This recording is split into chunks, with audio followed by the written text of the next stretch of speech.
অবশেষে ক্রিকেটারদের জন্য বায়োমেকানিক্স ল্যাব তৈরির নীতিগত সিদ্ধান্ত নিয়েছে বাংলাদেশ ক্রিকেট বোর্ড।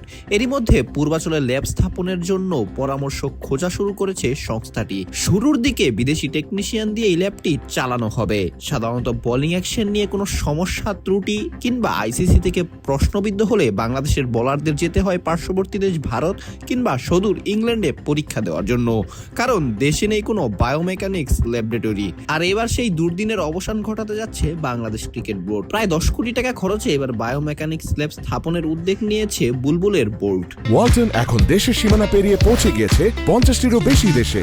ওয়ালটন, ঘরে ঘরে বিশ্বজুড়ে। মডার্ন ক্রিকেটে বায়োমেকানিজমের ভূমিকা খুবই গুরুত্বপূর্ণ, সাথে ব্যবহারও বেশ বিস্তৃত। প্রায় প্রতিটা ক্ষেত্রে বৈজ্ঞানিক সব সরঞ্জামের ব্যবহার বেড়েছে। পা কিংবা হাতের ব্যবহারের পাশাপাশি কোনো পেশিতে কতটুকু চাপ পড়েছে, ইনজুরির সম্ভাবনা তৈরি হচ্ছে কিনা, এমন সব পর্যবেক্ষণ করা যায় বায়োমেকানিক্স এই প্রযুক্তি ব্যবহার করে। সাথে ক্রিকেটারদের চোট কমিয়ে আনা এবং তাদের পারফরমেন্স বিশ্লেষণ সহ নানান রকম টেকনিক্যাল বিশ্লেষণও গভীরভাবে করা যায় বায়োমেকানিক্স ল্যাবের এই সাহায্যে।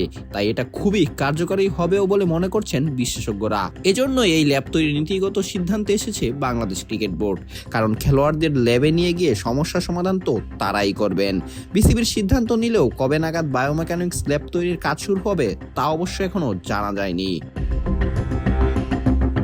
অঙ্কুর গোমেজ, বিডি আর্কাইভ স্পোর্টস।